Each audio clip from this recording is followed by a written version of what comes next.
Really? I don't know if we have any. I know I ain't going. It's one of those, another one. How's that look like? I mean, you know. Yeah, that's exactly what I thought. What do we do? I said, I know she ain't gonna do that. I don't want Steve to feel bad up here. I'm gonna put me a mask on. Steve, He'll enjoy the company. that make you feel better? Just trying to do what I can. Did Is that too? just so we can't see your No, expression? I just don't want her to feel bad being up here with his thing on. No, I ain't, I definitely ain't gonna do Take that. that, Steve. Take it off. See what she says. Is she moving farther from you? She is. I'm committed to it, Burnt your up, boss. There we go. unless I start having a hot I'm a flash. little warm. That's just me, though. Good evening and welcome to the Spalding County Board of Commissioners regular meeting. It is Monday, August 7th, 2023 at 6 p.m. This time I'd like to request everyone to please silence your cell phones and any other electronic devices.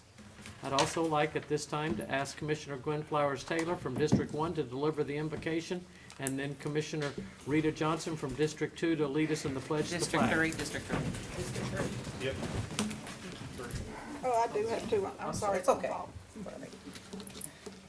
If you'll just bow your head with me, please. Lord, we come to you this evening at the beginning of this silence, just asking you to be with us tonight.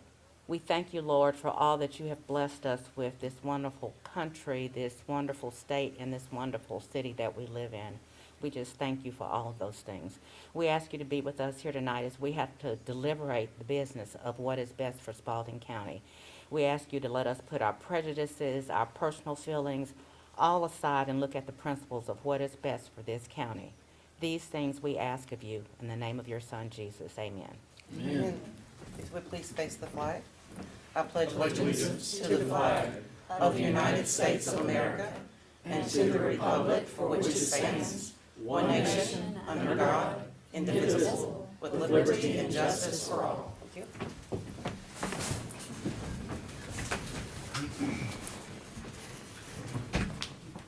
Item number 4, presentation and proclamations. The Spalding County Fire Department is to update the board on FEMA projects. Chief Falk. Good evening. Good evening. Good evening. Thank you for the opportunity. You've been regularly keeping Dr. Ledbetter up to date on where we're at with all the FEMA projects and where we stand. And so I'm going to kind of combine that with my dashboard for emergency management tonight for you guys. So there's a lot of stuff we do in emergency management. So if you have time to read the entire PowerPoint, when you can. If you have any questions, let me know. But I think you could be very proud of our community and all the teammates that it took to do what we do for emergency management for our community and to keep them prepared and for reimbursements when we do get disasters in our community. So very proud of that and have an awesome team here. My dashboard is more about things we do and the numbers of things we do. So I call it a view into the works of community preparedness, because that's what we do. We're trying to keep our folks on their toes should we be faced with any kind of potential natural, human-made, or technological events. So sort of like this evening, I'm watching the phone as we speak. So So that's what we're here tonight, to do tonight for you guys. Do I have a button? No. So our mission is we coordinate and assist other agencies and our citizens to mitigate, prepare, plan, respond, and recover from emergencies and disasters. And as evidenced from January 12th, we're very blessed as a community. We have the plans in place through hazard mitigation, emergency operations plan. We have regular training every month. We have exercises to prepare for and practice. We're always planning. We have plans to think about making plans. We're always up to date with those. We have met the criteria with our plans to get that extra incentive through GEMA to get extra reimbursement. So we're very proud of that. And then we go out and respond to them. We go out there and help folks when they're having their bad day and just try to get them back to normal. And then we try to recover. We're helping our county recover financially, and then we're trying to help our citizens recover through our long-term recovery committee with Spalding Collaborative and our VOAD, who are very instrumental in making that happen for our community. So this is a little dashboard about where we're at so far. To date, and with all the projects that we've submitted, spent about $8.5 million with debris, emergency protective measures, repairs such as that. And then what we estimate or anticipate to get back, which is not confirmed, but that's what our best guesstimate is, 75% from FEMA and 12.5% with GEMA, which includes that extra 2.5% that we're allowed because we met that incentive, is going to be right at $7.4 million, leaving a balance of 1.1. But one of those great testaments that I can tell you about is our community. We were very blessed by all the folks that come in and volunteer, use their own equipment, donated goods, donated hours. Took us quite a long time to calculate all that, and which is not showed on this dashboard because we just got it finished and got it submitted. But we were able to add anticipated reimbursement another $705,000, which only has our shortfall at $361,000, which is 96% reimbursement that we anticipate getting back. Great job. Yes. So what did FEMA and GEMA decline? We have been debating, I guess is a good word, for our animal shelter. We were inundated with pets. People, just didn't have anything to do with the pets, or, with the disaster had so many homes affected. So we felt like we made temporary emergency repairs. They considered it more permanent repairs. So they did decline us on that level. So we are appealing, and we are going to resubmit it on our interpretation of the policy. So we're anxious about that, and we've been in contact with them about that. Some of our biggest challenges is stuff we were already working on, and it's getting better every day with bandwidth, trying to make sure we're able to communicate, everything's online. Constant communication with our partners. We did host 2-a-day meetings in our Emergency Operations Center, just trying to make sure people are on the same page, emails, text, but that's always a struggle, but definitely people see the importance of it more and more each time we have an event.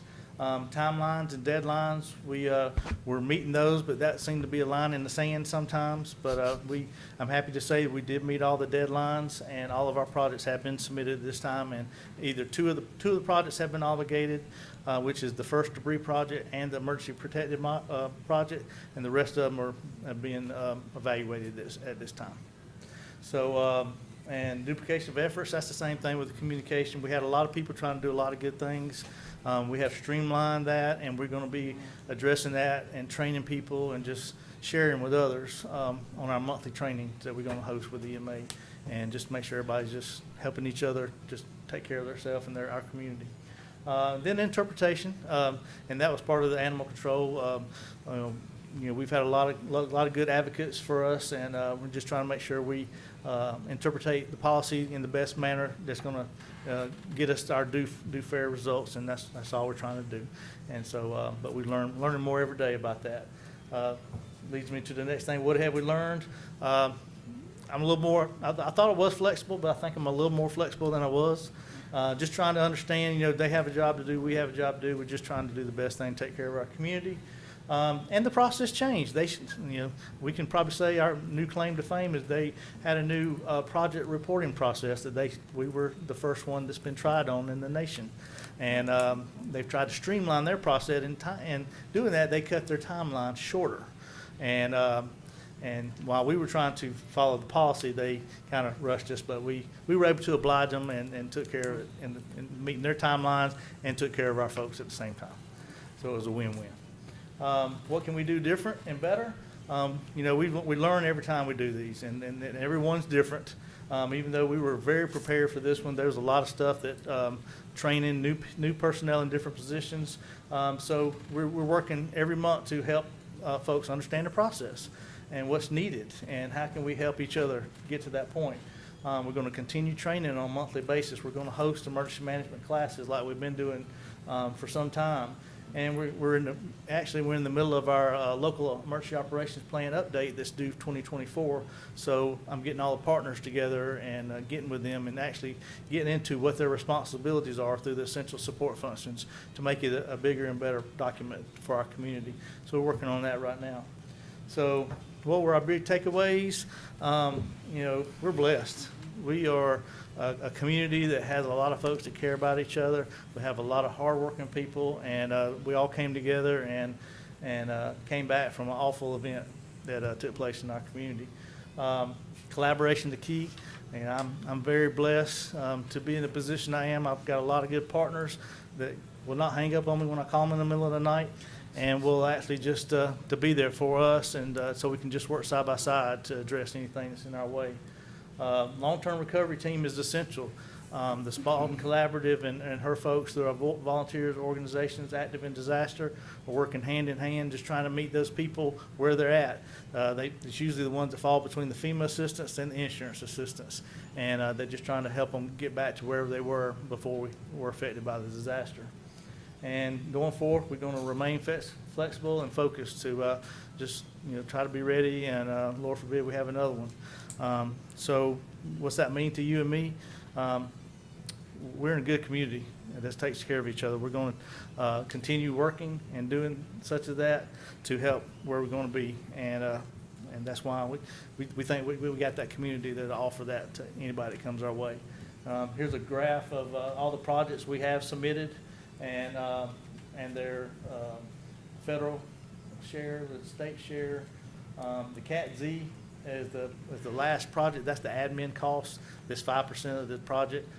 That's the very last thing we will submit after everything's adjusted. So we hopeful maybe there might be even some additional funds at that point, but it's too soon to tell on that one. But right now we're standing at 96%, so it can only get better than 96%. Wow. So we're very proud of that. So thank you for all your support, Dr. Ledbetter's support. He was there with me today, trying to see what we need to do for this potential event. So, and I know y'all are a phone call away too, so we're very, very proud of our partnership as well. Thank you for what you do. Sometimes out of sight, and you just make things happen for us, so we truly appreciate it. And when the crisis came, you were there, so we truly thank you for all of us. Thank you. All right. I just want to say that whoever is praying for all these storms to not deal the massive damage they did in January, y'all keep it up. Y'all, those prayers are working. Keep praying for tonight too. Every time there's one of these storms, I go, we don't have the budget to do another January 12th. Please, please, please, Lord, save us. So, again, top priority. No one died in that storm, and that was amazing. That is an absolute miracle that many trees came down and that many houses got totally destroyed and nobody died. But if there's always that, if I could ask one more thing from you, Lord, it would be that we could continue to be spared from that. So keep up the good work. I know you guys are super prepared, and it was quite awesome to see not only our reaction, but compare their reaction to other counties. No one was hit nearly as hard as us, and yet you get Newton and Covington, these guys going, hey, can y'all send us some help? We need help. You need help from us? You guys got 4 times the bandwidth as us, and you're asking us? Oh, no, it's because Chief Pope is on top of it. So I appreciate that, and we appreciate you personally. So. Absolutely. And a quick question, I know you've been bombarded with this question a million times, but I've just got to ask as far as the reimbursement. What are we looking at as far as Timeline. time frame here? I mean, do we have any idea? Sorry, I did leave that out, because it's always an unknown, but, so the first two projects that were obligated, they're telling me 4 to 8 weeks. Okay. And I think it's been about 2 weeks at this time that they were obligated, and the rest of them were, as they're obligated, they will share that. So, but that's their time frame, but nothing's guaranteed at this Okay. point. just Whoa, whoa, curious. whoa. Do we go down from 18 to 24 months from December 15th? That is what, we were talking about I that was- today, so, part of that new process, they're evaluating them faster. And so that's a potential, So was it, positive from it. we get this next year, maybe? Maybe. Maybe. Yeah, sounds But like don't start forget, there's counting your other pennies stuff going before on in you our got 'em country. back. I know, but Yep. we're just Yeah, yeah, talking we it would through like, as yep. we're here. Keep praying for that part too. Okay. Yes, yes. All right, Okay. At Great. least 3 years Thank from now. you. we're Thank you, in Chief Polk. We appreciate it. Thank y'all. Thank you, Chief. Mr. Chairman, if I may, Chief Polk, there is going to be a meeting on the 18th of August at the First Baptist Church. The Lutheran Disaster Relief Team is coming here to do long-term work over the next year, and they're just having a community meeting to let people know that they're here. So I think somebody from the emergency services could be there to find out if there's, do we need to do something Right, with yeah, them. well, they actually reached out to us as well, and so we've sent it out to all our partners, and hopefully they can take time to be there, because they'll be talking about volunteer management, volunteer resources, and Okay, great. all the things. So thank you for that. Thank you. All right. Thank you. Item number 5 is citizen comments. We have nobody who has signed up, so I'm going to save the time of reading that over again. Item 6, presentation of financial statements. There's no financial statement being reported tonight. Minutes, item 7. Consider approval of the minutes from the Board of Commissioners extraordinary session and executive session on July 17th, 2023, and the Spalding County Board of Commissioners special called meeting and zoning public hearing on July 27th, 2023. Do I have a motion to approve? motion to approve. Do I have a second? Second. I have a motion and a second. Any discussion? All those in favor, please signify by raising your hand. 5-0, motion carries. Item number 8, consent agenda. I will read the items on the consent agenda this evening, and the board can vote on these items as a whole, or should there be need to further discuss one of these items, we will discuss the item after the vote. The board will vote on the remaining items and then discuss the item in question. Item number 1, consider appointment of the Spalding County ACCG voting delegate to the 2023 Legislative Leadership Conference. Item 2, consider approval of the Spalding County Board of Commissioners to continue the annual contract agreement with the Georgia Board of Regents of the University System of Georgia on behalf of the University of Georgia Cooperative Extension Service. Item 3, consider the approval of the new 2023 new alcohol license retail sale of beer and wine, new ownership for Hussein Griffin Food Mart, 2022-95 North Expressway, Georgia, Griffin, Georgia 30223. Consider request from the Spalding County Correctional Institute to renew a contract with IC Solutions for inmate phone service. Item 5, consider approval of the following items from Three Rivers Regional Commission, FY23 CSBG Amendment 2, FY24 CSBG application.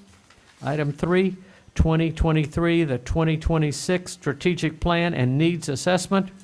Item 4, a resolution from the FY24 CSBG application.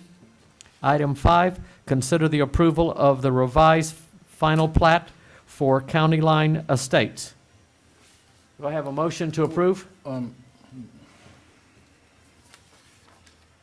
want to approve one, I make a motion to approve 1 through 5. Okay. I want to talk about All right. College State's final plat. I have a motion to approve 1 through 5. Do I have a second? Second. All right, I have a motion and a second. Any discussion on 1 through 5? All right, all those in favor of 1 through 5, please raise your hand. All right, motion carries 1 through 5. Item number 6, consider the approval of the revised final plat for County Line Estates. Commissioner Dutton? Did we already approve this one? Didn't I, like, was there?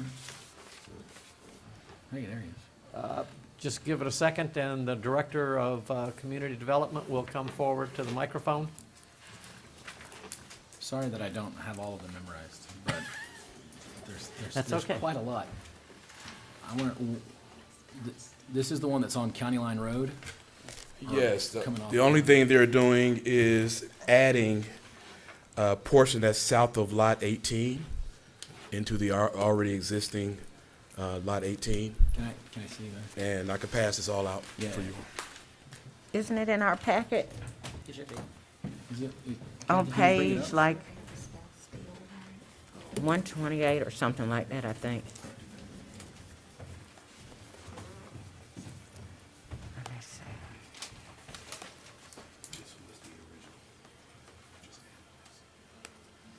Yeah, on page 119. How many total units are going in? Whoa, this is on Steve and Birdie. Oh, this is, okay. I know. Yeah. Sorry, I just. Okay. Anybody else need a copy? Or? All right, do you make a motion to approve? Yeah, motion to approve. All right, do I have a motion? Do I have a second? Second. I have a motion and a second. Any Thank more you. discussion? Thank you, Director. All those in favor, please signify by raising your hand. 5-0. Motion carries. New business. Item number 9. 1, consider request from the It's just Spalding all County that. Water Authority and Sewage Facilities Authority for an easement to cross the Blaylock Fire Station property for a water main relocation. Dr. Ledbetter. Did we vote on 6? This is a request from our water authority to allow for them to relocate the water line along Highway 16 there at the Flint River Bridge crossing where DOT is doing work. Staff's recommendation is that we approve this. As you can tell from, if you'll go to the next slide, please. As you can tell from this slide, there is work that's going to be done that will allow for the parking lot to be resurfaced. So as a part of that resurfacing, providing them with easement, permanent easement to this location is authorized, and it is something that staff recommends simply because the amount of money that we're going to receive for the sale of the easement is going to be far less than what we would obtain through the resurfacing of that parking lot. It's a very small amount. I think, Joseph, the average sales for the easements were around $3,000 to $5,000. Is that true? That's correct. Today we spent 20, roughly. What are they doing there? Are they building a bridge? They are restructuring 16 and straightening up the roadway to take the curve out. Please forgive me. No, I'm good. They're straightening the road up, so they're moving the bridge north. And as a part of that move north, the Water Authority has secured easements inside of GDOT right-of-way, and they have secured easements that they have purchased. And they're rerunning the water line all through 16. Do I have a motion to approve? I'd like to make a motion to approve. All right, I have a motion and a second. Any more discussion? Yes, I have a question. Second. Who did this? That fire station is the worst. This is not fussing at the water authority, but maybe it might be. That fire station has the worst visibility of any place that I've ever been. When we went out there to do The town hall meeting. the town hall meetings, I might have driven past there 2 or 3 times because there's nothing reflective before you get to the driveway to let you know that there is a driveway there. There might be a fire truck coming out. Yeah. But I'm just saying, you don't even know that is Yeah. there. So my request would be, when this is repaired, that somehow we put some, Signage? what do you call that stuff? It's reflective. You paint the reflective lines before you get to the driveway, so a driver on the road can see that there is a break where the driveway might be. Yes, ma'am, we will definitely request from DOT that they put thermoplasty down for marking of the road appropriately for a turn. Okay, so, but will DOT be, because they're actually doing the. That's okay. correct. Yes, ma'am. Yeah, It's I a just want to state make highway. sure that's, State to me, highway. that's very dangerous. If Yes, ma'am. we ask citizens to come out there at nighttime and they clearly can't see how to get in and out. Yes, ma'am. Well, I think we all agree, anybody That's a who's good been point. there. All right? And at this property too, also, we got a T-Splosh project, a lot of us don't know about it. I heard it a while back, and I asked about it the other day, and it kinda brought back to my attention, but they're putting in a boat ramp for kayaks and canoes to be able to put in there. Yeah. Yeah, and it was on the T-Splosh, Not the T-Splosh, the regular Splosh. regular Splosh. Yes. The 2016 Splosh. Was it a county? Yes. Yes. No, maybe it was from impact fees. Yeah, I don't think that was that was not a I spot. think it was an expansion of where's the people? TJ, was this impact or was this Splosh? Yeah. Okay. Impact fee, yeah, so yeah. Thank you. Well, we are, that's cool. Yeah, But that- and yeah, I it- talked to like Karen and them too, trying to get some more state funding through that, so. But like launching right there and getting off on like 18, that'd be It's cool, that'd be supposed to cool. be a connection of several, you tell them it's your stuff. It's a part of the Flint River Keepers program and the trail, the river trail. And Greg Stansel is just doing a fabulous job at leading the charge on this. Great, great. And a great usage of our impact fees. Yes. So, Yeah, yeah. we need more of that. Thank you, TJ. Okay, any more discussions? All right. All those in favor, please signify by raising your hand. 5-0, motion carries. Thank you, Joseph. Thank you, General Manager. Item 2, consider approval of the first reading of the list of roadways for Spalding County on-system and off-system roads to be used to enable law enforcement to run radar to enforce the speed limits on the Spalding County roadways. Dr. Ledbetter. So this is a continuation of our discussion with respect to DOT putting together the requirements for us to run radar on our roadways. The addition to the material that you see tonight over just a few months ago is we have highlighted, or the Sheriff's Department has done a wonderful job at highlighting the times for our school zone camera systems. And they have petitioned back to Georgia DOT, and they have updated the on and off system list for these times. And you have it before you this evening for consideration for updating our speed zones. I think the sheriff's here, or Tony's here. Okay. First, do I have a motion to approve so we can get to discussion? I make a motion to approve the list of roadways for Spalding County on-system and off-system roads. All right, do I have a second? Second. I have a motion and a second. Now discussion? I think 2 of you are ready to go. My question is, are these roads inclusive of the main roads or roads that are in subdivisions anyway? Because we had lots of subdivisions that people had turned over roads to us that are county roadways. And, I mean, so I'm just asking if those roads are also included. And in a lot of places, you don't have that distance, but then in a lot of subdivisions, you do have long roads that, people can drag on or whatever, or go faster. So I just wanted to make sure to see if all of those are added in there. As far as I know, the list is updated with the roadways that are legal, that have been requested to be included in the list. Of course, you have roadways that have been requested, that DOT came out and did the surveys that didn't meet the requirement. But we can find roadways, if somebody wants us to come out and look at one, wants to have DOT come out and look at one, we can contact them and have them come out and check it. Okay. Now, this list, the only thing that's different from this list than the one we approved before was specifically on the time zones for schools. Right. The school system changed the times, so we have to legally do this in order to run radar or any speed enforcement, including the cameras in school zones. There is a road, Greer Road, And across McIntosh from Greer Road, I don't know if it's a continuation of Greer Road, but it's one of those roads. I get a lot of calls for, it's a dead end, but people drive down that.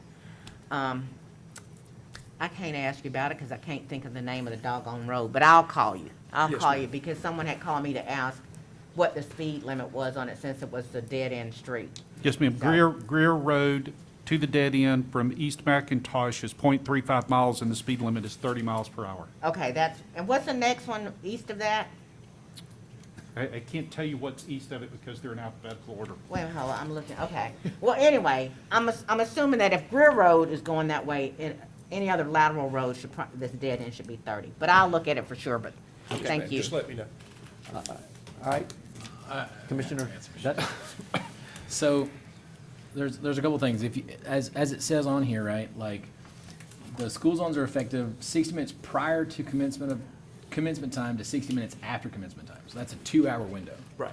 But all of our school zones are just 1 hour in the Right. morning and 1 hour in the afternoon. But that's what the law allows. But we are, this year, at the end, I'll go ahead and tell you this too. According to what we found out last year, we had about a 30% reduction in speeding in school zones toward the end of the year. So this year, when the roadway list is approved, we're not going to be running radar in the school zones during the middle of the day. It will only be for those time limits in the morning and in the afternoon. Well, my second question is so I've looked through the list here, all of them have that 1 hour in the morning and 1 hour in the evening, except for the two places where we have a middle school and a elementary school together, Carver Right. and Moore, and then Cowan Road, where the school zone, They overlap. so they overlap, but like, and although I'm slowly becoming the expert on this, it's my understanding that you guys are handed these times, not just by, the start and stop time is by the school district, but then the DOT engineers goes, okay, then here's your times. It's my understanding that a school zone can only be so far away from the school. It's this many feet or whatever from the school, and then any road that goes through that, you get a school zone. But if there's two schools, say that southern school, say Cowan Road, reaches up 500 feet. I'm picking that number. But in this case, there's also the elementary school that reaches up their 500 feet, and they're 1,000 feet north of it. So essentially, during the time that the middle school would have its school zone, it's getting an extra 1,500 feet of school zone. And I don't think that you can do that. And again, I'm not blaming you guys. Right, that This would is be a what we were question. handed by the DOT Right, engineer. that would be a question you'd have to ask DOT, because they're the ones who create the guidelines, they're the ones who actually put up the markers and everything. Right, and that's exactly what I want to get to. I would like to table this and have a DOT engineer come in and say, hey, why did you pick these times? Not because I think they're wrong or need to be changed, but like, hey, is this how it needs to be done? Is this the right way? Because it wasn't the sheriff that picked these times. It wasn't, I mean, the school zone picked the school district picked the time of their closing and opening, right? The time to start and time to close. But it's the GDOT engineers that have said, well, this is your school zone times. And so I have some questions about, I don't know if they can just do that. I think each school would have to have its own zone. Does that make sense?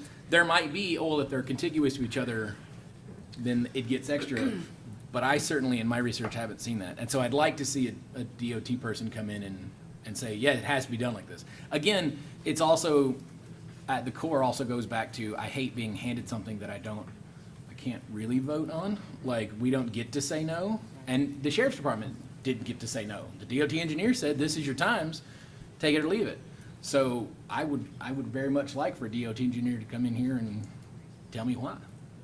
Should we actually table that, or should we actually approve it pending? Or once it's approved, we can't go back and make any changes, right? So whatever we do moving forward, we can't, okay.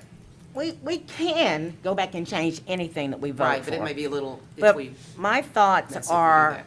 if we table this, we hold up the progress for what's happening in the community. if we can, I think we can make a motion to approve and then request someone from DOT to come to us, because I don't have a lot of hope that we're gonna tell, in my heart, that we're gonna tell DOT to be able to change anything. But I think the argument can still come to us, and if you find that it's incorrectly done via DOT, as a board who votes, if we all vote unanimously, any of us can come back and request that that vote be brought back. Am I telling a story? Because I mean, I might be. What you can't do is approve it pending a Right. presentation. Okay, But- So but- I issue agree is- with what he's And then- saying, but I'm just saying, DOT is like, to me, is like talking to the cloud. You might get an answer back. So I would just, I just think, since school has started, we need to get something in cement, but I think that as part of the motion, we need to also request that DOT verify the overlap, because we're not sure. Because we're not that- talking about all of these, or you're talking about just a few of these, right? You're not talking about all of these. Well, again, we sort of have this, I mean, if you look on the thing here, school zones are effective 60 minutes prior to commencement time and 60 minutes after. Right. That means 2 hours in the morning. School zone, PM is 60 minutes after dismissal time and 60 minutes. So like, that's another 2-hour window. All of our windows are 1 hour. Are school zones 2 hours long, or are they 1 hour long? Like, I get that it'd be 2 1-hour longs, but like, if the school zone says 60 minutes before and 60 minutes after, it'd be 2 2-hour blocks. You see what I'm saying? Yeah. So like, what's the right information? We're told this, and we're also told that, and then on one, not only is it the time longer, but like, I think a school zone is a measurement from the school, and the school next door has nothing to do with this school's school zone. So they would have to be 2 school zones. I don't think you get to stretch the school zone. Ms. So Williams, again, I don't. Can I ask this? If we go ahead and approve it tonight and we do not run speed enforcement in those 2 school zones until we get clarification on those 2, is that permissible? Sure. Yeah, sure. So I just want Selective to, enforcement is always a thing within your purview of like, hey, we're gonna. That's a weird way to put All right, that. so, so if you go to Jackson Road, or you go to Cowan Road, and maybe even Moreland Road Elementary, you have to, if kids get out at 2:30, at 10 minutes to 1, cars have already started lining up, Yep. okay, on the school ground.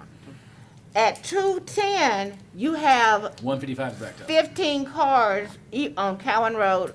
So the school zone is automatically as far back as cars are in the road. And that is what my concern is that, like on the state highway on 155, if people are still just 65 and 70, and you got people half on the road and half not on the road, I would much rather err on the side of making people go slow longer than to err on the side of this is just the window, because I have waited in the line almost 30 minutes before I got up to the driveway, and there were tons of people behind me.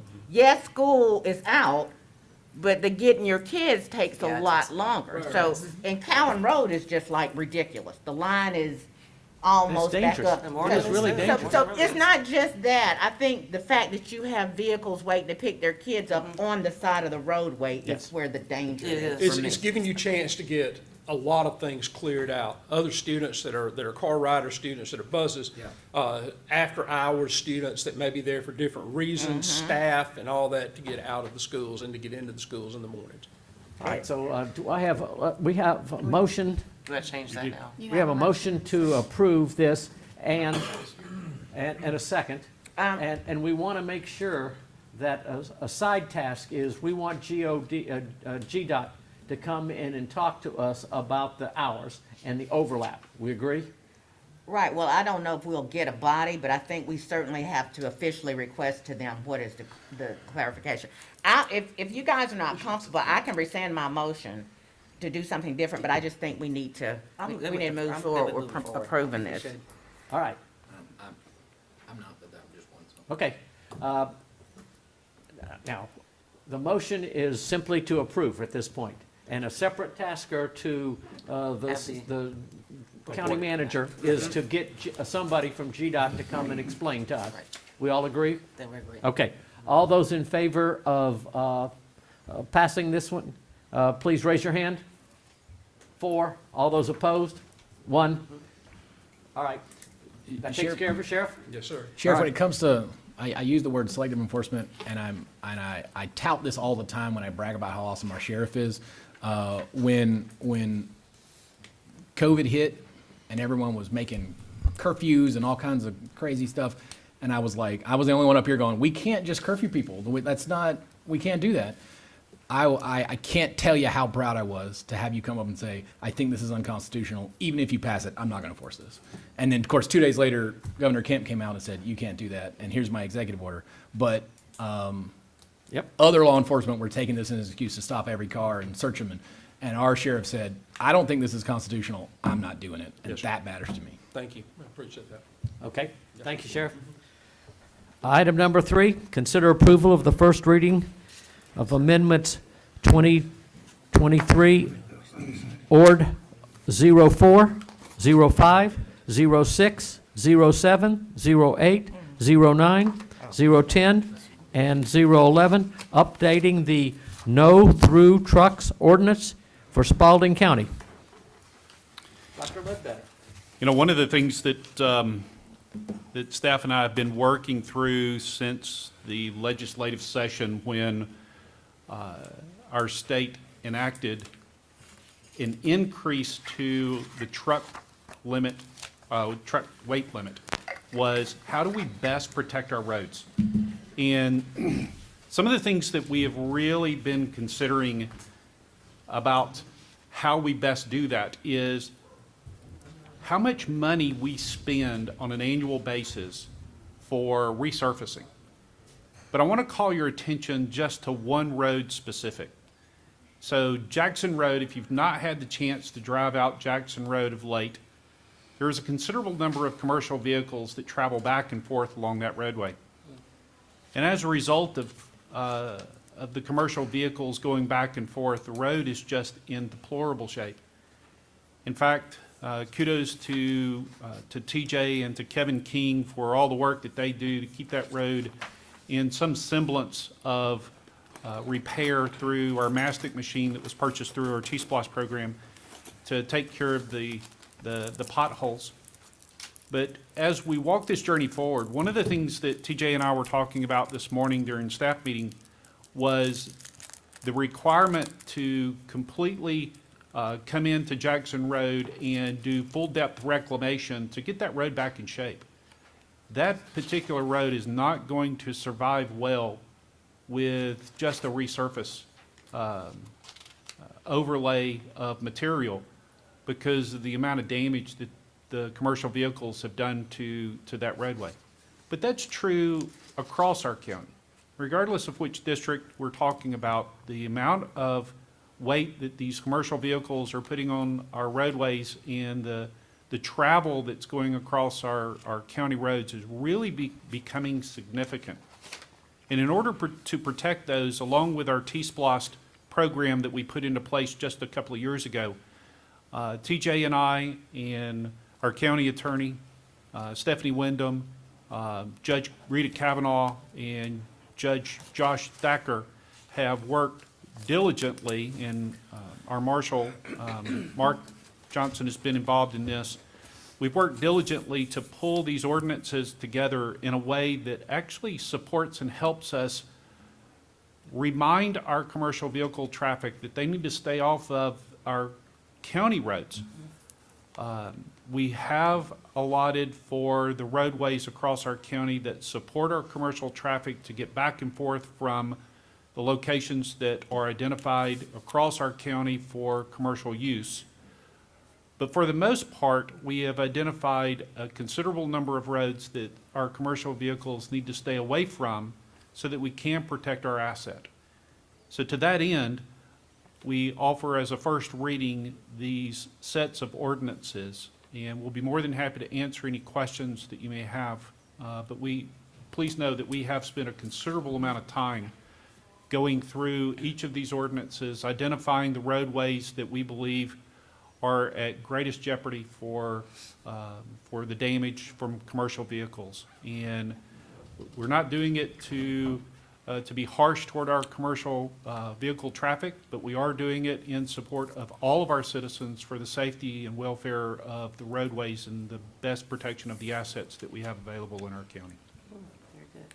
All right, I have a motion to approve. We'll get to discussion in just Motion a... to approve. Do I have a second? A motion and a second. Discussion? This is, Okay, Who was second? Gwen. I did. Thank you. Is Jackson Road at all on our resurfacing list? Not for the 5 years of our T-Splosh, no ma'am. Okay. I've read it, I like it, just the fact that this gives us some teeth about, being able to repair our roads and keep them in repair. The question is the enforcement. If we don't enforce this robustly, it's just another thing on Right. paper. Sure. Yes, ma'am. So what is the game plan for how this will roll out? Or how this could roll That out? accountability piece is huge. Mm-hmm. The accountability piece is huge. In fact, that was one of the conversations that we had at staff meeting this morning. We did challenge our marshal to do exactly what you're discussing, which is actively enforce the no-through traffic. We will go back and request our sheriff, and I don't see him in here I at think the he's moment. in the back talking I to think he's somebody. I think he just stepped out, to do the exact same thing. There are roadways across our county that we currently do not have marked for no-through trucks. And TJ and I and the marshal this morning spoke specifically about rolling out those no-through truck signs as we're able to enforce and do a very proactive enforcement around these no-through trucks coming through. We had a conversation with Judge Kavanaugh, who is very adamant that she wants these cases in front of her as the first line of defense for our community. Judge Thacker is indicating that he will serve as the secondary offense for this, and I use that word specifically, offense, because he is adamant that he wants to ensure that we're protecting our asset as well. We will need more enforcement. There's just no doubt about it, and we will need to pull on our sheriff and ask specifically for his support and help to ensure that we keep these trucks off of our roadways that have no through truck signs posted. So, this is a little bit off track, but what, isn't our full schedule for road officers for code enforcement 5?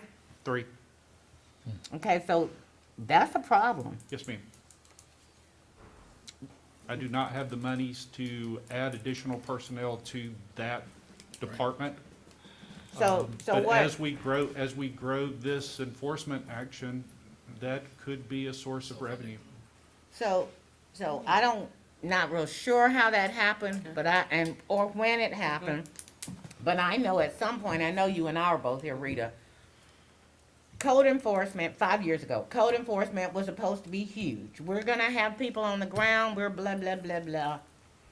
Okay, I hear what you're saying. We need to figure out how to get more people on the ground.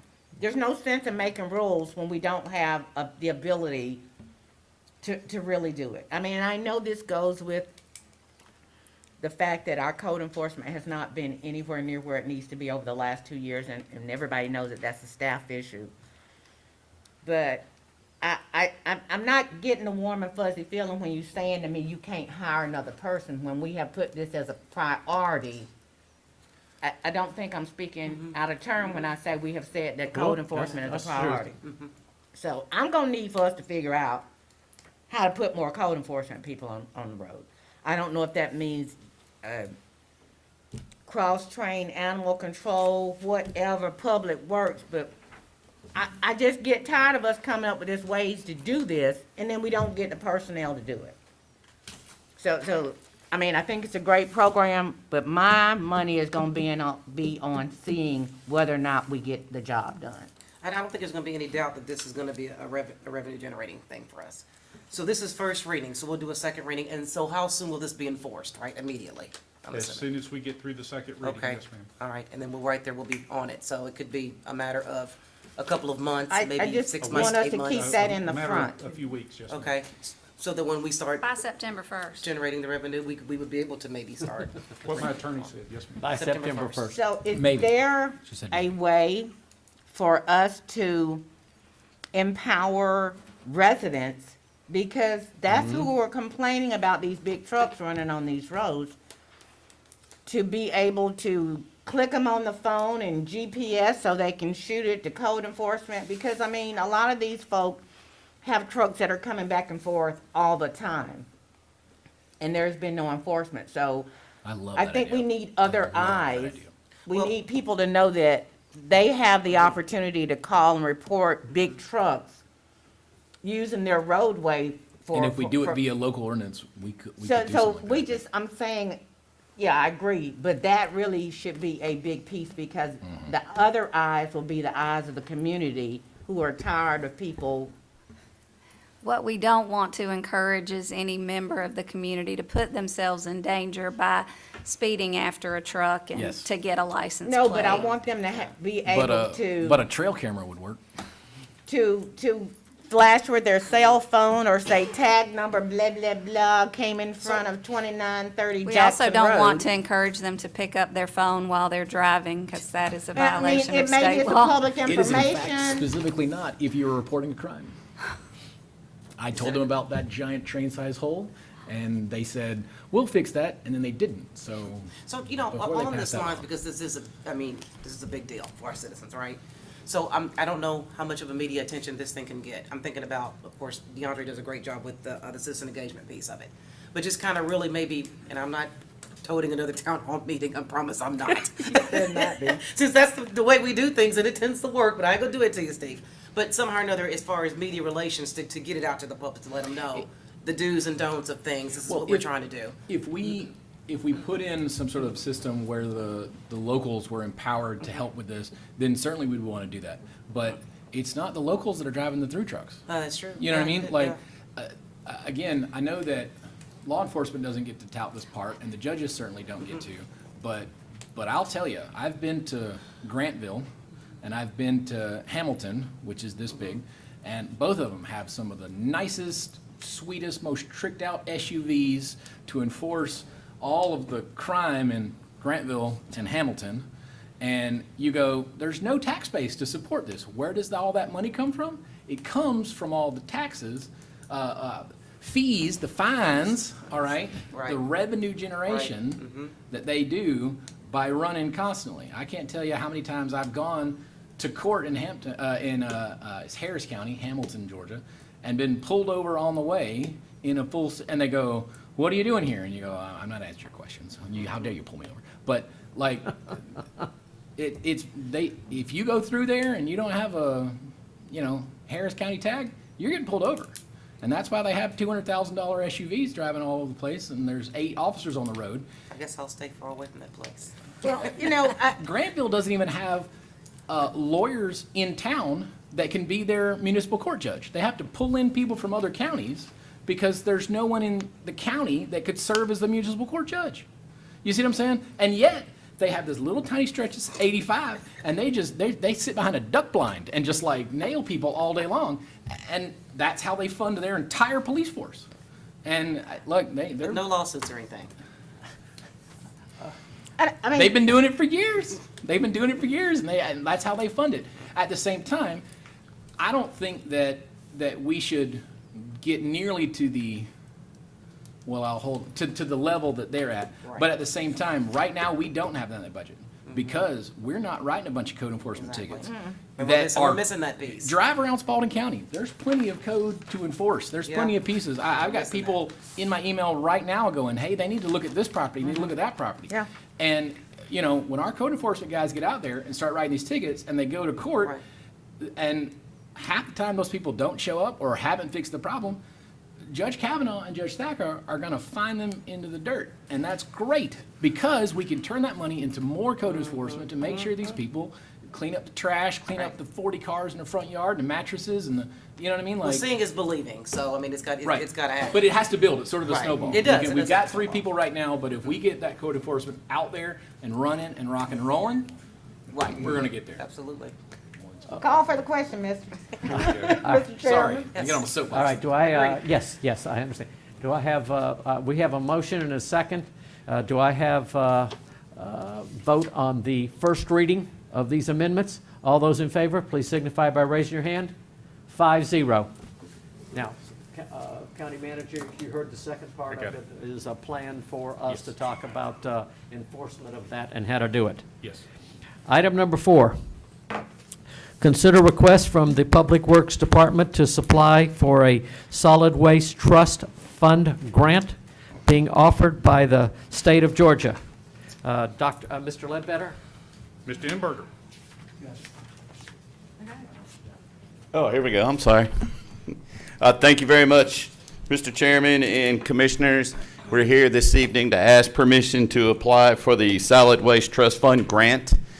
We are going to apply for that to help us fund the removal and replacement of the walking trail at Airport Road. This is some general information here about the grant. As you can see on this slide, some information about the walking trail. I know that most people are familiar with that. It's a half a mile long.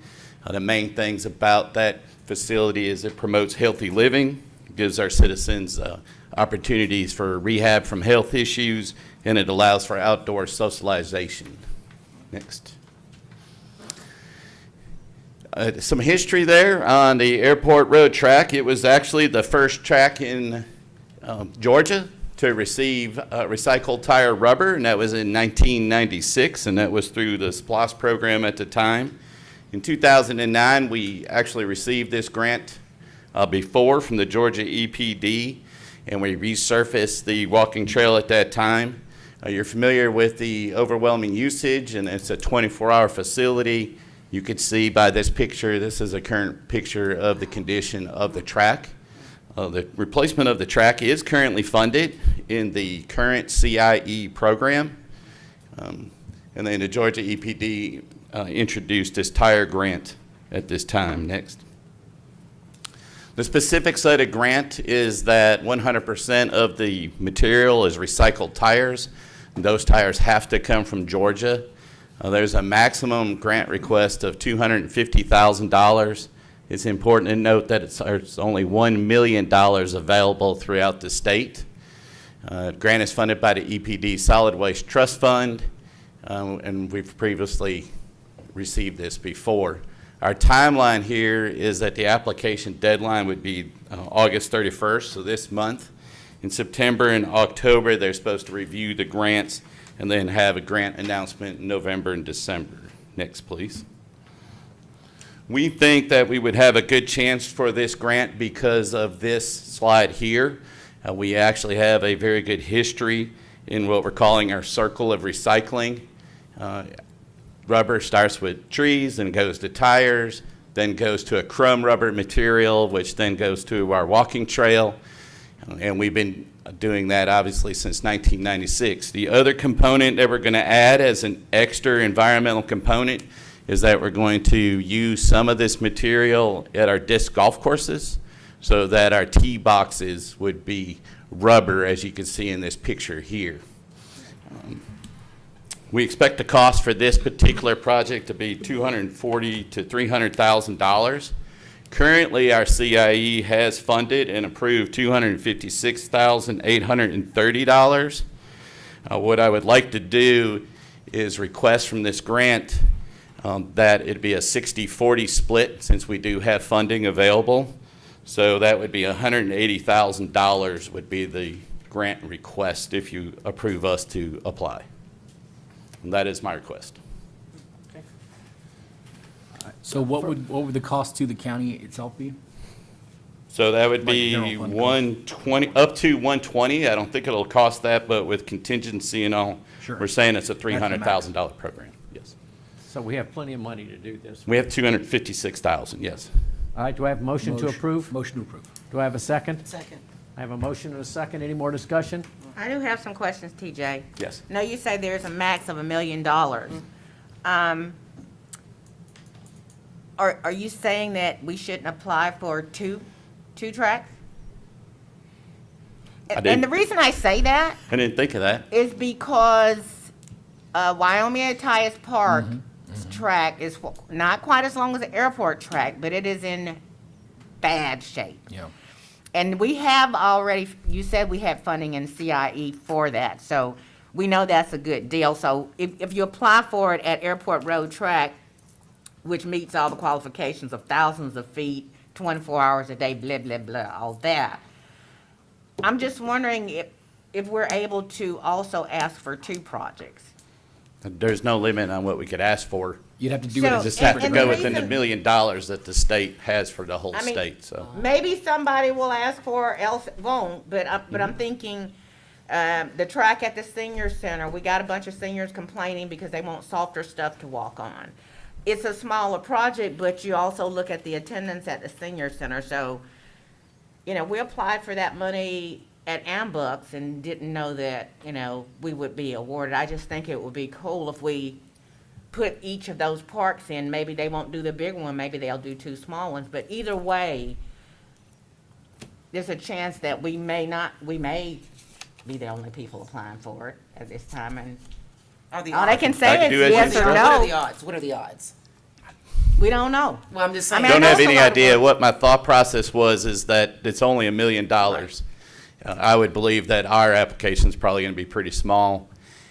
That's why I wanted to add some dollars so that we have match. Match is not required, so I was hoping that would look Make it really, really good. competitive. But I can't answer that. Well, I mean. I don't know. Sure. I'm sure there's gonna be tens and tens of millions of dollars of requests. Right. And what I'm saying, I get it. I understand with grants that you want it to be competitive, and offering to match it at 60-40 certainly is a lot better than someone thinking, okay, no, we gotta fund the whole thing. So just thinking, you know, I'm not saying we're greedy, but one project may look better that's a quarter of a mile than the other one that's a half. But, you know, if either way, you say you have funding in the CIE, you just still have money for a match, no matter what size it would be. But anyway, I'm just, Yeah, I have no issue putting in multiple applications. Okay. All right. We have a motion and a second. Any more discussion? All those in favor, please signify by raising your hand. 5-0. Another good action. Yes, it TJ. is. We appreciate it. thank Very you, much so. TJ. Yes. All right. Item number 5, consider request from the Parks, Public Grounds, and Public Works to install lights at the Wyoming-Tyus Park Pickleball Complex on the 6 courts that are currently unlit. TJ. Thank you, Mr. Chairman. As you're aware, several months ago, you did approve in concept that if the Pickleball Association could fund with no county funds projects at the pickleball complex, that we would bring those before you for approval. GSBTA has approved to fund the lighting of the remaining 6 pickleball courts. That project cost is $69,400 and then an additional $7,500 in contingency. The Pickleball Association has also committed $10,000 of that cost. So GSBTA will be funding $59,400 plus the $7,500 in contingency. I know that with projects being built, M&O is extremely important. The conceivable M&O for this project for the next 10 years will just be electric. The Pickleball Association has agreed to pay the monthly electric bill. So essentially, there's no M&O and there's no funds to the county to do this project. Motion to approve. Yeah. Do I have a second? So we're installing the lights. We are not installing. We're going to watch them install. Okay. All right. Yes. I'm The fantastic county watching them will, install stuff. 99% chance have nothing to do with it at all. All right. Do I have a second? Second. All right. I have a motion and a second. Discussion? I'm just like very Cautious? concerned about details. I believe pickleball would pay their light bill. I want it in writing. I believe they will do that. Their president is behind us. I think he would agree to that. Okay, because at the end of the day, you know, if they go south, which, you know, maybe you will, maybe you won't, that becomes our maintenance and operation. And clearly, by the time that happens, people are gonna be very much used to being able to use those courts at night. I won't be here to fuss at them about it. Oh, no. Oh, no, you will. But I'm just saying, I think Yes, it's ma'am. nice, let's get it in writing. I'll solicit that request from their board tomorrow morning. All right. Okay. Any other discussion? All those in favor, please signify by raising your hand. Motion carries 5-0. Thank you. Both of those, TJ, were good. We Yes. appreciate both of those actions. Yes, on your sir. part. That's what we try to do. Thank you. Yeah. Good job, All TJ. right. At this time, we'll have the report from the county manager. You'll move forward, please, ma'am. Oh, thank you. Just want to say thank you to Chief Pope for the diligent work that he and the whole team are doing for recovering our funds to pay for the damage we suffered from our January 12th tornadoes. Also want to share with you just a reiteration of our T-Splost update and to remind everyone that this evening and tomorrow, we still have a severe weather alert, so please remain weather aware. So back a few years ago, here is the information that was shared with our community in respect to our T-Splost referendum that went to the voters for consideration. After approval, this is the plan that we've actually put into play. If you'll move forward, please. And since that plan was put into play, our first-year collections were approximately 9% above what we expected. So we took in about $8.2 million worth of funds for our T-Splost, which accounted for 22 miles of roadways resurfaced in year one, and another 23 miles that are currently under contract with C.W. Matthews for resurfacing for this year. As a part of that, we had some Tier 2 projects that were allocated, and the board was grateful enough to move those forward in the amendment for our budget toward the end of last year, which accounted for the mastic machine and some of the other materials that TJ and his team have put into play to make sure that our roads are well maintained. And for that, we are very thankful. This is August, so we have received our first month's T-Splost revenue from the Georgia Department of Revenue. And again, we are up about 9% over what we took in from last year. The trend continues to Great. move us forward. We have plans for our pre-construction meeting toward the end of this week with C.W. Matthews to get us started for this year's resurfacing project.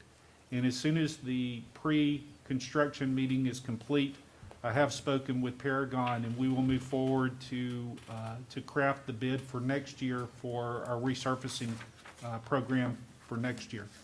It's our intent to get out in front of this plan since we have all 5-year roadways listed. It's easy for us to move that forward for bid and moving the T-Splost work forward. So for that, I am very thankful. Please move ahead. Board, just know that I'm pushing a little bit later on. We're going to run out of our 5 years down the road. And we've got to plan our second iteration, whether that is a millage allocation or another T-Splost. We've only done 100 miles out of our basically 400-plus miles. We've got to figure out another way to be able to do that, and LMIG is not the answer. But if we can keep rocking and rolling like this, I think that's going to prove to those citizens that the T-Splost is worth it, and they'll vote for another one.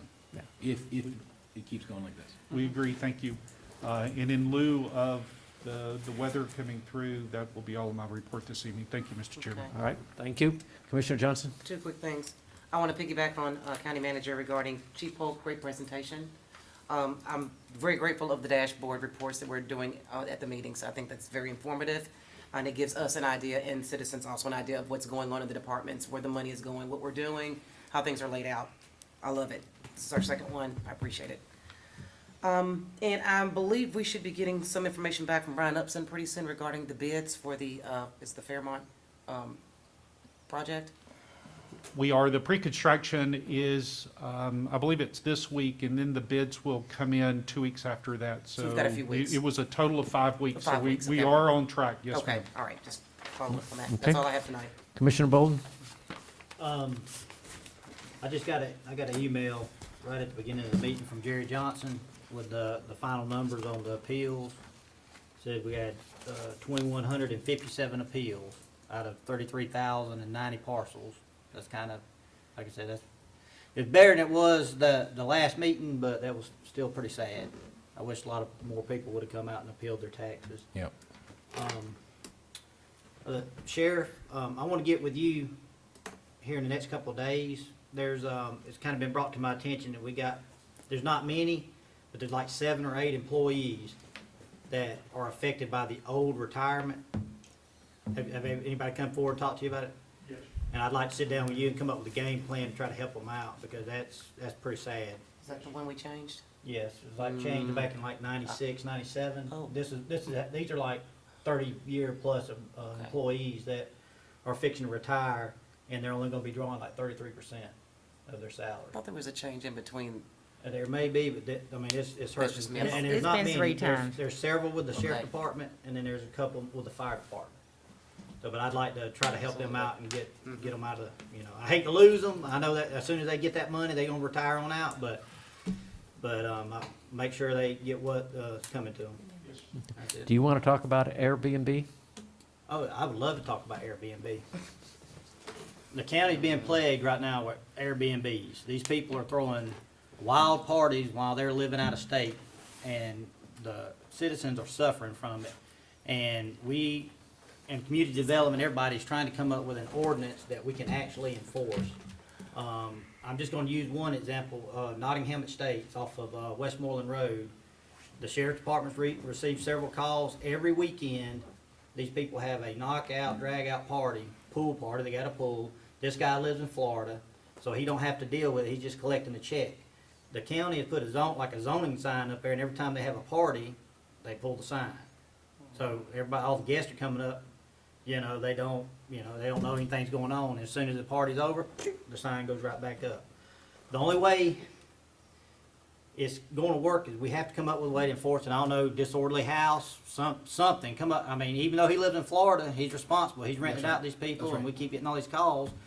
Send him a citation, come up with a county ordinance on disorderly house, astronomical fine, Yeah. and fine it. And he gets 2 or 3 of them, he'll stop it. So, but we just gotta come together and come up with some ideas on that. Airbnb is the way now, so we're gonna have to find a way to kind of work within. And it's plaguing, and I hate to say it, the countryside. I mean, who wants to come Airbnb in downtown Griffin, but everybody's going out in the country, pools, nobody around, it's quiet, and they can have a good time, and it's. And there might be places where that's appropriate, Mhm. but Yep. there are places where it's not. Not in neighborhoods with Right. houses this close. Right. Okay, anything else from you, No, sir? I'm done. All right, Commissioner Flowers Taylor? I'm just looking at y'all because I don't know, if it's Airbnb, there are remedies for things like that. And if it's VRBO, there are remedies for things like that. But you got people over here on College Street, College and 6 is operating Airbnb. They do. You can't make a rule for somebody else that doesn't affect them. So this is more than just gunning for whoever. So there needs to Yeah. be some serious thought into this, because we cannot keep people from exercising their right to do business in their It is the place. way. It's the way. Yeah, I think this is not an issue of The Airbnb. Airbnb. I think this is an issue of disorderly house. This is an issue really and truly of partying, loud noises, that kind of stuff, enforcement of that. I am all for people doing the other side of it and renting and doing all that stuff. But when Yeah. people come in and start partying and it gets to be loud, lights, all that stuff, law enforcement we gotta have a way to do And that. I've never seen how many Airbnbs are actually in the county. It's like, with me, there's like 3 specific places that I constantly, and it's always the same complaints, because, They're and it's a all bad thing. over the county. And it's because they either have pools, and that's why everybody rents, because they have pool parties and stuff like that. And that's the Okay. same thing with all 3 of these. There's different issues there, but we gotta talk our way through it, okay? Go ahead, Ms. Flowers. I don't Taylor. know if Charles was coming to have a comment about that or not, but I wanted to, don't have to have it tonight, but I would like an update on the animal control policy and the animal shelter policy that I believe Human Resources was working for us several weeks ago. I'm expecting to see that come before us sometime soon. Also, I hope in that policy there is something in that policy that promotes a robust volunteer program and outreach program that we've had. I don't want to say it's because of the tornado or whatever that came through, but we clearly have lots of people in our community who are very interested in helping at that shelter. And what I don't want to see happen is for people in the community and organizations in this community to be pushed aside because our staff doesn't want to be bothered. Yep. You know, their job is customer service. So I would like to, hopefully that part of that policy addresses what outreach would look like. I still think that there needs to be some way, whether it's civic ready, for people to be able to call and say, I've got 3 trucks running through, they're coming through at 9 o'clock. Code enforcement and the sheriff or whoever is enforcing this, they cannot be everywhere. And so we have this, I don't know if we call it civic ready or dude ready or whatever it is. We need to do a better job letting people know that they have the opportunity to call and report. I think that's all that I have. Okay. Vice Chairman? I want to start by once again reiterating, we are not closing the collection centers. We are not closing the collection centers. Please. We are not closing the collection centers. We Please never say have it been closing the again. collection centers. Say it one more We never time. talked about closing the collection centers. It's not going to happen. Where would you take your trash? This, like, you might not think too much of us, but we're not stupid. We're not going to close the collection centers. Airbnbs touch on exactly what I really wanted to talk about tonight, which is nuisance enforcement. I've had folks call. They may or may not be in the audience tonight. I'll let them out themselves if they are, and who have called the sheriff's department. And I talked to Tony about this, and they're told the sheriff doesn't enforce the noise ordinance. Call somebody else. Call the county. So, I've asked for our marshal to be here tonight to sort of go, hey, where are we at? And of course, Tony said, no, we definitely enforce our noise ordinance. Okay, great. Does the marshal go out on those kind of calls? Like, is this, like, where are we at? What's the best way to get this sort of stuff handled? When there's some banger pool party, like, do we have the ability to go out and tell them not just to quiet down, but cite the property owner for, hey, this is a noise violation, and we've warned you, and now, we're coming back. Here's your $1,000 fine. And I don't know how much they're in the place for, but if it's $1,000 a night that they get fined, it's going to be quickly, not economically feasible for them to continue to allow this kind of stuff to happen. And suddenly it's going to stop. That way, we're not attacking people's ability to have Airbnbs. Right. I love staying in Airbnbs. Mm-hmm. But at the same time, like, you can't have something like this happen. You can't have somebody come in and again, if, I got a sister-in-law who's got her basement converted to an Airbnb in Peachtree City. If she had somebody down there making, partying or whatever, she'd kick them out. But, maybe there's somebody there that's like, oh, I had no idea that this was happening. Hey, man, this is your 6th time. Like, I had no idea is no longer an excuse. You know what I'm saying? Like, here's your fine. You know what I mean? P.S., you got to come to court in Griffin. But I live in Florida. Well, I'm so sorry. You operate a business here in Spalding County, like, and you're doing it for commercial purposes, and you're creating a nuisance for commercial purposes. But what I've learned tonight is that our sheriff does go out on noise ordinances. You very much will write citations for noise ordinances. But our marshal's office can as well, correct? Great. Okay, if those issues from those individuals persist, I will tell them, they'll call me again, I'm sure, and I'll call you and we'll take it up the chain from there. All right, fellas? Perfect. One more thing, and I know I'm going to close. I opened on a broken record, but because we're not closing collection centers. Again, repeat, we are not closing the collection centers. Good, thank you. But now I'm going to look internally and say, why don't we have an update for our building code? Why don't we have an update? What? The end of August.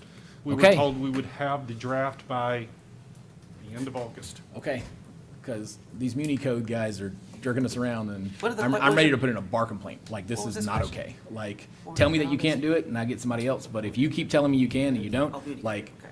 you're lying to your client, and that's, We checked last a few weeks ago and we're told the end of August. okay. Like, I hope that you understand how much my hands are shaking. Like, I am Ours too. angry. about this. So, end of August, our first meeting in September, I want to update everyone. What's Labor Day Absolutely. weekend? It's Labor Day weekend, so it'll be the middle of it. The first meeting that we meet, the first meeting we meet. How about, I how will about also the be there. second that we receive the draft, we send it for your review? Oh, I would love that. Make sure to put It attention will be James very when it goes out long. there. Oh, okay. Yeah, oh, yeah. Anything else from you, sir? That's all from me. We are not closing the animal shelter, the collection Animal centers. Or the animal shelter. We're not closing it. All right. First item for me is, I thought the Carver Road Fire Station water Yeah. thing I was missed that. absolutely I great. missed Anybody it. who got to go to that had fun. Kids were out there having a great time playing around. Hot dogs were great, popcorn, all that stuff was provided. And items for school were free for kids to be able to pick up notebooks and things like that and just take them home. I thought it was an absolutely great thing. Second, we talk about trying to help improve the school systems in our county. The day one thing of going out was an example of that. If we want to have our schools get better, we have to get involved. The community has to get involved. And that was a great opportunity to see the community involved. I went to one of the schools and I was happened to have TJ brought all his flashing light trucks and everything, and when you drove up in there, the kids' eyes were this big to be able to see it, and got out of their vehicles and stuff like that saying, wow, look at this is great. And we were out there giving pencils away, and little kids were having a great time. So that's the kind of stuff that has to happen if we're going to move our kids, our schools forward. I'd like to know kind of what the rule is on golf carts on roads. I started to see them on the Sun City has a back gate now, and all of a sudden out on Teeman, I saw golf carts being driven 45 miles an hour speed limit, and the golf carts that were out there were not in that kind of speed. We don't have a golf cart ordinance for unincorporated Spalding County. So we will work it. Thank you. Doesn't have to be done by September, end of August, but I Thank you. understand. Thank you. Okay, because we got to put the word out on both sides. We've got a project getting ready to go across from our waterfall, and it's across the street, and there are going to be people trying to get across the street. So everybody on the military side, those people that had toxic fire issues in Afghanistan and Iraq, Saudi, there's a pact. Senator Osthoff had a live telephone town hall on the issue. You have till 9 August to put in a claim if you had something done to you and you're waiting to find out on the toxic burn pit and stuff like that. If you don't know what that's about and it involves you, Senator Ossoff said, just call my office, we'll take it from there and run you through the right places. But you only have till 9 August. Now, that's only for something that's happened in the last year with you. If you've had medical procedures done and stuff like that, you're still going to be able to do the rest. But anything that you paid for out of pocket for the last year, you've got to turn that claim in by 9 August, and he said he'd be able to do it. All right, that ends anything from the counselor or from the county clerk or from the citizen engagement? No, All sir. right. Item number 12, executive session. Consider request to conduct executive session for consultation with county attorney and other legal counsel to discuss pending and potential litigation, settlements, claims, administrative proceedings, and other judicial actions brought or to be brought by or against the county or any officer or employee, or in which the county or any officer or employee may be directly involved as provided by an OCGA 5014-21, and to discuss or deliberate on the appointment, employment, compensation, hiring, disciplinary action, or dismissal, or periodic evaluation, or rating of a county officer or employee as provided by OCGA 5014-36. Do I have a motion to go into executive session? Motion to go in executive session for the purpose So stated? So stated. And do I have a second? Second. I have a motion and a second. Any more discussion? All those in favor, please signify by raising your hand. 5-0. We're in closed session. Executive session.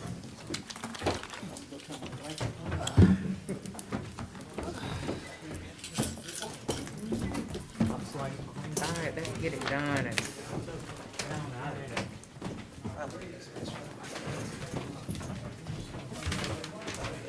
Yeah, if you don't mind, but since you put all of it on one, I'll have it ready for you tomorrow. Hey, Glenn, good to see you.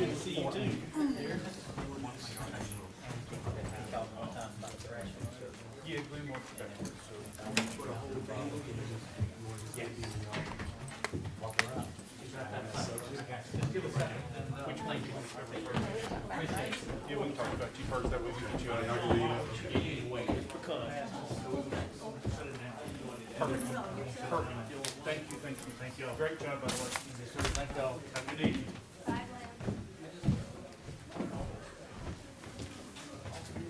It happened. Yes. Hey, I understand Brian Davison's getting ready to back out. You believe that? Back out. East and west on Jordan Hill. Maybe that, but, yeah. The one across There's the some things we want to work out with the small village. Sometimes people write stuff, they didn't even know, but I wanted to just, but you do, we do have a requirement, people can't just have dogs during the loose. I really don't like that, because I've lived in the county all my life, and out in the country, and, I'm on 8 acres, and I don't have a dog. And I have had neighbors with 4 or 5 Rottweilers, and they come into my yard, I clap my hands and say, get, and they ran. And got some neighbors said they got arrested. I don't know. But back when I had dogs, they just ran loose. And, I had got dogs now, of course, I hadn't got a fence, and I ain't gonna have a house dog. But I just wanted to ask you on the ruling. Yeah, we also love to do it, just looking for a don't leave. When you feel or train your dog, or touch another dog, or touch a person, that's what it is. Why have some people say, they've had neighbors' dogs come in their yard, terrorizing either their kids or their dogs. And I thought we had ordinance against that, but things keep changing. Yeah, people, what that comes into play is people just, watching all that, they don't have a run, watch your dog, or dog in the down the street. Big guys come back home. Actually, that animal restraint says animals, it covers all animals, dogs and cats. I hit my little sister on that. You can't restrain a cat. Actually, my thought is, she told me that I was gonna have to have her cat declawed, because I was complaining about the cat killing my birds. And I'm feeding, my wife's feeding birds.